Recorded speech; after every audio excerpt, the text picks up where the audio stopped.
when we do paid sick days, when we have paid family leave, parental leave, family leave, that money will be spent immediately, injects demand into the economy, creates jobs, is a stimulus. So this is not without its opportunity to stimulate the economy. In fact, when we did the American Reinvestment and Recovery Act, we asked the Rosa DeLauro in particular asked the economist, name some of the things that we could do immediately that would be stimulus to the economy. Raise the minimum wage, we're not doing that here, but unemployment insurance, paid leave, food stamps, etc. Because again, they go to people who have the need. They also have earned income tax credit, refundable and that, and there may be some things that we'll talk about in the future. Yes, sir? One of the issues that the minority leader is talking about has to do with, he believes that compromise could take place within the next 24 to 48 hours, but if it doesn't, the Republicans are willing to stay and work this out. What is the question? I'll check it out. The families have needs that I just described. We've made the proposal, which we started on Sunday and put out there. We're listening to governors, mayors, nonprofit organizations, educators, and the rest. This is what families need. They made suggestions to the language. We're making, agreeing to most of it because they're not that different. So we don't need 48 hours. We need to just make a decision to help families right now, because we have to operate not as business as usual, but in an emergency status where we have to get the job done. But if the decision is made, yes, Nancy. I'm not sticking around because they don't want to agree to language. We're agreeing to much of what they have to look. First of all, Mitch McConnell called me and said, "You work with the secretary. That's it." Now the House Republicans are saying they're not in the loop. No, we sent them the language. It's not about that. I mean, it's about putting people and families first. So, I mean, everybody could have a complaint about this or that. I said, save it for another day. We can have an after-action review about how we got into this situation. Save it for another day. Right now, we have to find our common ground, work together to get this done as soon as possible, because we have other needs. We will have to address this issue further. And it's some things that they might want in this bill that aren't there. There could be another bill shortly down the road. We didn't do everything last week with $8.3 billion, but we did a great deal, and now we're doing more, and then we're fully prepared to do more. So we're responding to their concerns. We don't want them moving the goalpost, and that's it. Yes, Nancy? Was it a wise move to block most travelers in Europe from coming to the U.S. for the next month? And if so, was it wise to leave the UK off of that? I had a conversation with the Vice President and Dr. Fauci last night when they called to inform me of this. Dr. Fauci said it was a scientific, medical decision. I have great confidence in Dr. Fauci. It's just strange because they're saying it's because it's easy to travel among these countries, but they're separate from the UK. Well, you can just get in the tunnel and you'll be in the UK. So again, it's a decision they made. It has its ramifications. We'll see whether it's worth the trouble. But again, I'm here about what we can do to go forward for America's working for putting families first without having a criticism of one of the other things that the president is doing. I do think, as Chuck and Leader Schumer and I said in our comments last night, testing, testing, testing. That's the only way you're going to learn about the epidemiology, how this is spread. I don't want to use that word because not everybody knows what it means. Yes, sir. Last question. Yeah. Yeah, we have the Taoiseach coming, so I have to get going. You said earlier this week that Congress is the last line of defense. Beyond the recess, wondering if it came to it, how prepared... I said it was the last line of defense. I heard you say that at some point.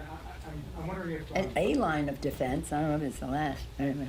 Just wondering how prepared Congress is to work from home, potentially, if it were to come to that. We have been briefed by the Chief Administrative Officer, by the chief of police, by the sergeant at arms, by the Capitol attending physician, by our leader on the House Administration Committee, Zoe Lofgren, about what preparations have been made for remote work. And that is something that we're actually encouraging people to be prepared for. You know, they may choose to be coming in, but be prepared to do that. It isn't a requirement yet, but it is that we want people to be prepared. So we're providing the technology, the training, and all the rest to make sure that everybody is up to par on that. So our writing of legislation, our exchange of ideas, and all that won't stop the work of Congress, because by the time we come to the floor, it's the tip of the iceberg. There's so much else work that is going on, and that with all the respect in the world for our staff who do much of that, and our members who participate in that, everybody is not universally at the same excellent at the same place in terms of technology. Want to make sure they're all at their personal best when that sets in. So it's about, I hope that much of what we're doing is redundant and that we don't have to engage in some of this. But if we do, we want to be prepared. We want to prevent the spread. So if people have to stay home, they have to stay home. But we also don't want people to panic. So that's why we've based any decisions about the Capitol, this or that, on what is recommended by the Capitol physician and the sergeant at arms and the chief of police. But it is, I think we have to be very prayerful about this. People are sick and some people are dying in our country and globally, and it is kind of shocking to see the challenges that we have and the decisions that have to be made about people coming together, whether it's sports or the arts or just political gatherings or whatever it is. We have to think in a different way about that, whether it's about personal hygiene or personal contact with other people. We have to be smart about how we do that, washing our hands for 20 seconds with soap and water. I say that all the time anyway as a mom, but so and now it's an imperative, but it's always been important. So again, as I say, what we think about one policy or another, as Nancy asked, what we really have to do is come together and get the job done. Now we were very clear in our communications about what we heard, and when members go home, they will hear more from their constituents, from their nonprofits, from their local government, from their healthcare providers and the rest, about what other ideas have emerged as important in all of this. And that will be a source of knowledge for when we come back, and we could come back anytime. Everybody has to stand ready to be here at all times if we have a legislative solution to put forth. But again, it can't just spring from what we did before, anything like that. It's about what's current and the challenge that we face with this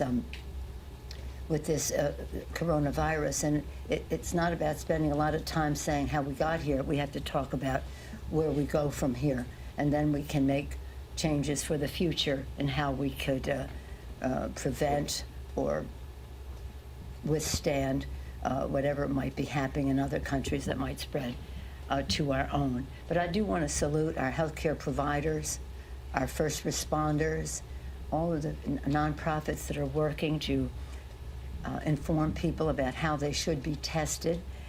We are in our legislation, we enable millions of masks to go out. That was something very important to the administration. That we would suspend immunity for liability was a very big deal, a big concession to the administration on that, because weighing the equities, it would be important to get those masks out, even though it provided that immunity. So we have tried to say, okay, we have our, and it's just specifically for the coronavirus crisis. So anyway, I thank you for your interest in all of this.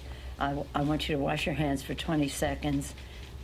Not just all the time, just for no reason at all, for no reason at all. And one bit of advice they told me, I was talking to somebody from California, and I said my usual thing, that a month ago I might have said, whoever the nominee is of the party, we will enthusiastically embrace.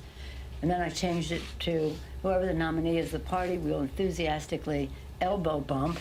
But somebody said to me, no, when you elbow bump, you get close to the person. So forget any physical contact, greetings. Bow in a Eastern style. Thank you all very much. And again, we're very excited that the Taoiseach is coming. I'm honored that Leader McConnell will be part of our hospitality to him at our lunch later today. Thank you. Hmm? Thank you. No, I saw him last night. We had the big Irish dinner, which I was honored last night, and I was very excited about that. And it was wonderful to see him, but I did not impose upon him with a handshake, nor did he on me. Thank you. Thank you. Thank you.